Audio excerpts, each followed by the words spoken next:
Dostoevsky believed in an idea that is as powerful as it is uncomfortable. The true human being only begins to exist when they accept pain as an inseparable part of their freedom. And this goes against everything you have been taught. From an early age, you were conditioned to think that freedom means doing whatever you want, feeling whatever is most comfortable, choosing the most pleasurable path. But Dostoevsky turns this logic upside down.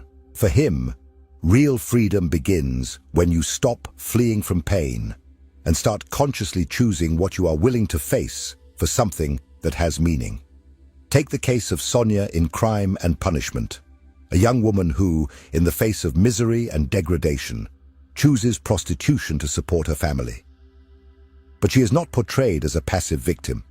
On the contrary, she is perhaps the strongest example of existential freedom in all of Dostoevsky's work, because she carries suffering with dignity.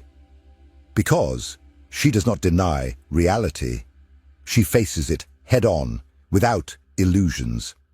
And it is this capacity to love even in pain, to maintain faith even in despair, that makes her free. Much freer than the men who live surrounded by comfort, but are trapped in their internal lies. This is where the paradox comes in. The more you try to avoid suffering, the more of a slave you become. A slave to your image, to the expectations of others, to your desperate need for approval, for relief, for control.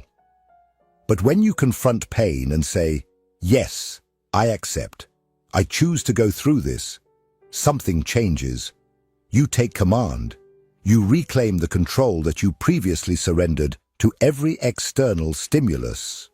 And this is the freedom that Dostoevsky revered, not the childish freedom to do what one wants, but the mature freedom to choose what one needs.